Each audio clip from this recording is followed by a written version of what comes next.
But we begin with Shad Gaspard. He was at the beach with his wife and his 10-year-old son last Sunday, Venice Beach, which had just been reopened for the first time that weekend since the stay-at-home order was lifted in California. Or at least since it was imposed. There may still be restrictions throughout different parts of the state. But this was the first weekend where people, in that area could go to the beach. And so what did he do? He took his family and he went to the beach. And he and his son were out on the water body surfing when all of a sudden this massive rip current, this rip tide came roaring in. And the chief of the fire department, their lifeguard division, he described it like being inside of a front-loading washing machine. The waves just keep crashing on you. They're pushing you down. You feel like you're going to die. Very, very scary stuff. A lot of people had to be rescued that day. They were not the only ones. When they got to Shad and his son, because I think they were about 200 feet out, when they got to Shad and his son, they had to make a choice. And Shad made the choice for them. He said, "Save my son." And they did. Thankfully, they saved his son. His son is okay.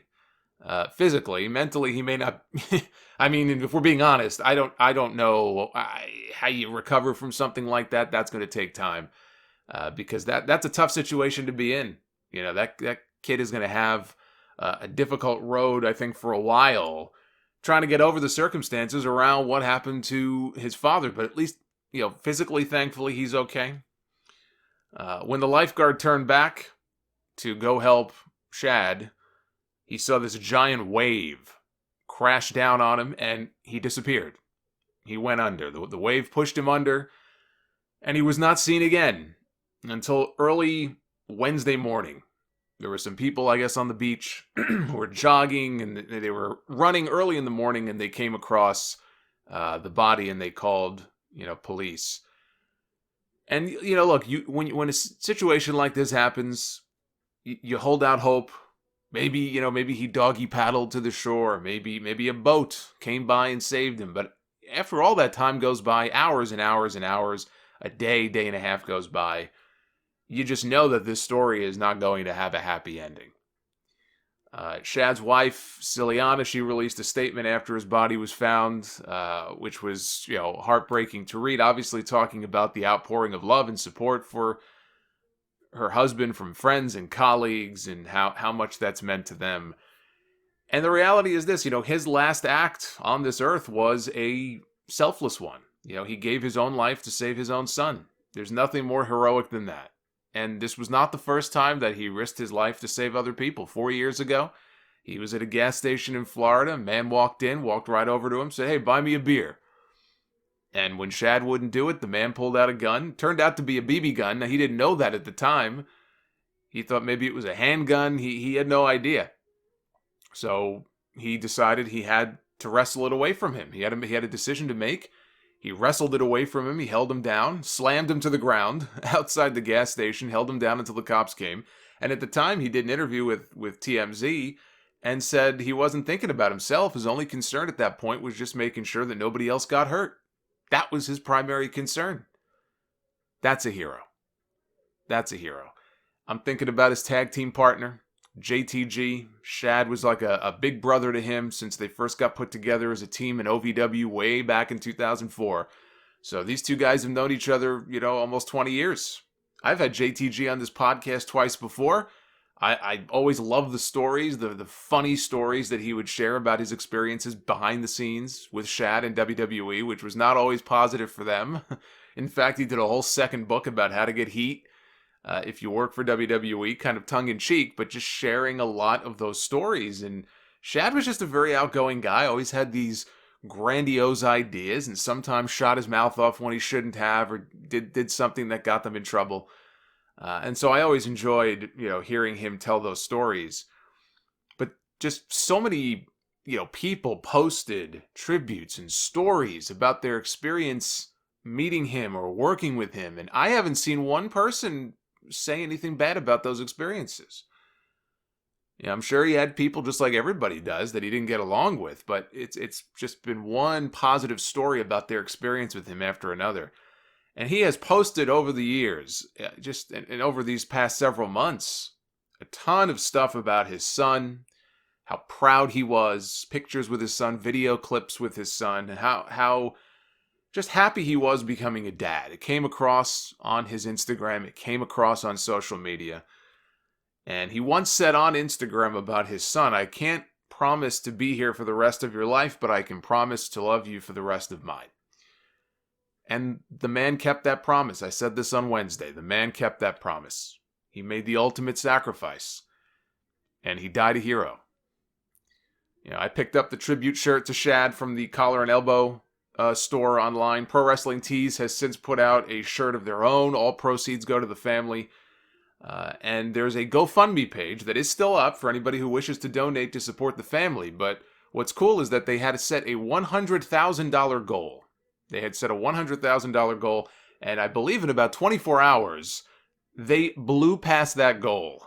And what put it over the top was a $40,000 donation from someone who only left the initials CTC RIP.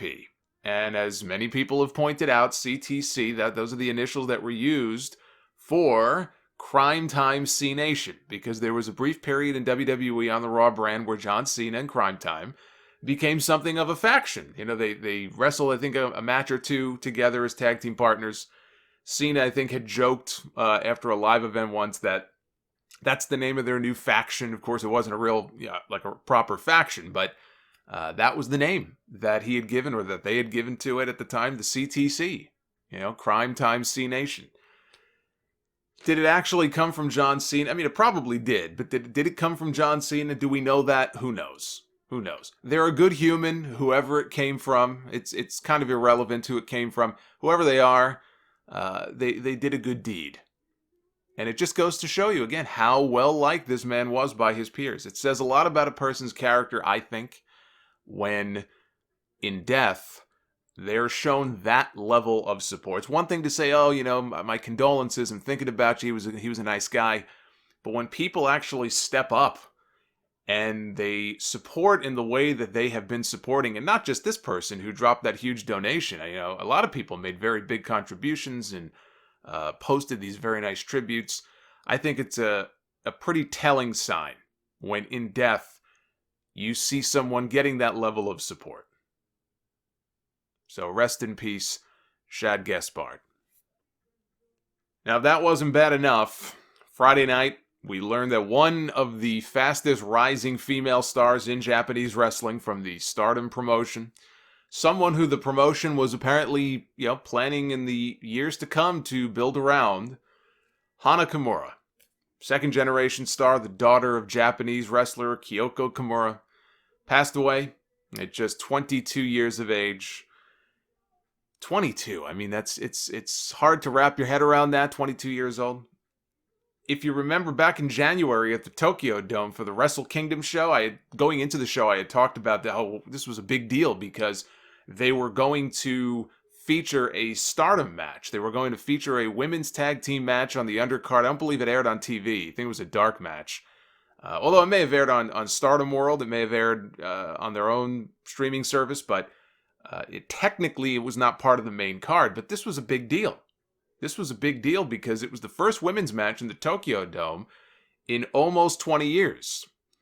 And she was one of the 4 women involved in that match. So again, it just goes to show you how much they thought of her to involve her in something that was as big of a deal as that was. But she was. I mean, she was on the losing end that night, but she was one of the 4 participants in that match.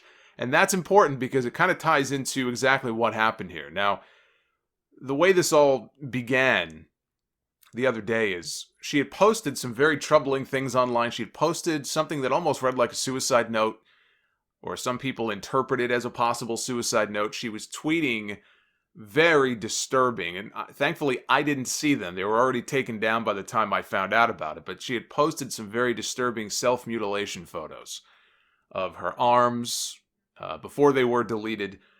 She was the victim of cyberbullying. She was the victim of bullying online from these fans of a reality television show that she appeared on. So this doesn't seem like a wrestling fan issue. This was an issue of her being on this reality television show, and the fans from this show, and I'll tell you why in a second, were just being brutal to this poor girl online. She wrote this. This is what she wrote before she died. She said, "Nearly 100 opinions every day. I couldn't deny that I was hurt. I'm dead. Thank you for giving me a mother. It was a life I wanted to be loved. Thank you to everybody who supported me. I love it. I'm weak. I'm sorry. I don't want to be alive anymore. It was a life I wanted to be loved. Thank you, everyone. I love you. Bye. She was part of a still ongoing reality show on Netflix in Japan called Terrace House, which follows 3 men and 3 women who live together in a house in Japan. This is a new show that debuted about a year ago. I think it was a year ago this month that this show debuted on Netflix over in Japan. And she was becoming something of a celebrity, not just because of her wrestling, but because of being on that show. There was one time I had seen a screenshot. It's even heartbreaking to think about, but her being on the show, there was one scene from one episode where she said, "I came here because I want more people to become interested in wrestling." She agreed to come on the show and be on the show, and her main goal in going on this reality show was hoping to expose more people to pro wrestling and get them more interested in wrestling. Think about that. So there was an incident on the show that happened, or at least it was taped. I don't know when it aired, but it was taped back in January, a few months ago, which you hear about this and it's aggravating as shit because it just seems so trivial. And to think that it had anything at all to do with her death it's just maddening. Absolutely maddening. The incident was one of her male housemates had thrown clothes of his into a washing machine in the house that they were all living in. And I've seen the scene. It's spreading around. Somebody uploaded it as a streamable clip from the show. What happened is the guy came in and it's like all the housemates are kind of sitting around, and I guess she's clearly very upset with him, and the reason being that he had thrown clothing of his in the washing machine, not realizing. He didn't know that her clothes were already in there, and that was the outfit that she wore for her Tokyo Dome match. And it destroyed the clothes, it shrunk them, faded the colors a little bit. She said that, it was an outfit that cost over $1,000, but it wasn't about the money. And then it was a whole thing where clearly there were issues between the two of them, where she had issues with him, preceding this. Didn't think that he was very mature and that he doesn't work hard enough. And this got into a whole, I say conversation. He wasn't saying anything. I mean, he was sitting there in stunned silence, didn't know what to say, kept apologizing. She was hearing none of it. She clearly had issues with him that go far beyond just the incident with the washing machine. But that outfit meant a lot to her. And that was just sort of what sent her over the edge and had all these emotions just kind of come out. And she let him know very clearly what she thought about him. Clearly she didn't think much of him. And it just turned into this whole big scene. And then at the end of the scene, she walks over. He was wearing a baseball cap on his head. And she just grabs the baseball cap and throws it on the floor. So it just knocks the cap off his head and walks away. That's all she did. She said her piece and knocked the hat off his head and went upstairs.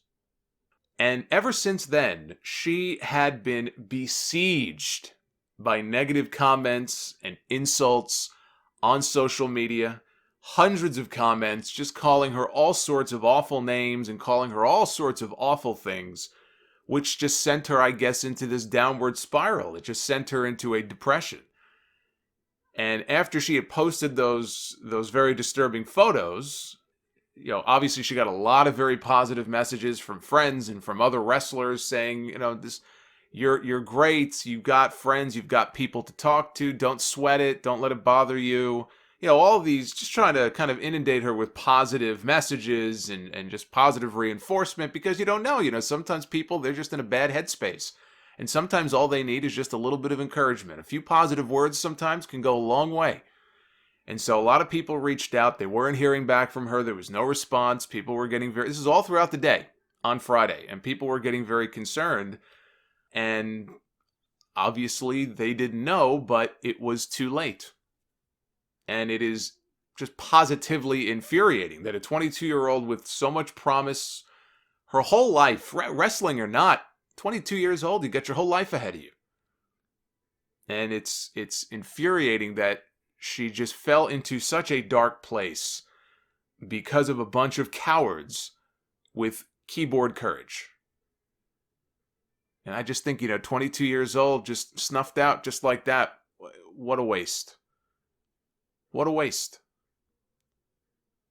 Sometimes the smallest little push is all it takes to send somebody over the edge. And if you are the kind of person who takes pleasure in directly targeting people on social media, tagging people on social media because you want to make sure they see it, and harassing them or wishing death upon them, all these things that apparently were happening to her, horrible, horrible things. This is not like, oh, I don't like you. This goes beyond that. If you are the kind of person who does that, if you are the kind of person who takes pleasure in doing that, then you need to reevaluate your priorities. Because somewhere along the way, something must have happened in your own life. Something must have gone terribly, terribly wrong in your own life. But that does not give you the right to take it out on somebody else. And all I can say is that if you ever find yourself in a dark place, I've talked to people online. I've gotten Facebook messages from people. I've gotten emails from people over the years since I've been doing this show of people telling me that they were in a dark place. And at just the right moment, they came across this video, or they had a podcast to listen to, whether it's me or somebody else. And it was such a big help to them. You just never know. I mean, I could be recording this right now, and somebody could be in a situation somewhere where they're having some very dark thoughts. Now, maybe it'll help them, maybe it won't. But I've heard from people over the years who have said the same thing. Go through experiences in life, thoughts start creeping into their head, or some people have tried to take their own life before, and it always blows me away. And I say, well, the only thing I can say to you is I'm very happy that you're still here. I'm very happy that you and I are having this interaction right now. And if ever you want to talk to somebody, hey, drop me a note, brother. Just drop me a note. That's all you need to do. If you ever find yourself in a dark place, please talk to someone. It doesn't have to be me. Anybody. Please talk to someone. Anyone. A person should never feel like this is their only way out. So rest in peace, Hana Kimura. And rounding out this triumvirate of terrible news. I don't even think that's an appropriate use of the word, but I like that word, so I'm going to use it anyway. I wanted to say a few words about Larry Csonka of 411mania.com. And yes, that was his real name. I know some people weren't sure. Is that, some kind of pen name or something? By all accounts, that was his real name. Not to be confused with the Larry Csonka that played in the NFL and later was an announcer on the old American Gladiators TV show. That's how I knew Larry Csonka. I didn't know Larry Csonka, the football player, from the football field. I knew Larry Csonka, the football player, from being the guy who did commentary with Mike Adamle, another former NFL player, on American Gladiators. But no, that is a different person.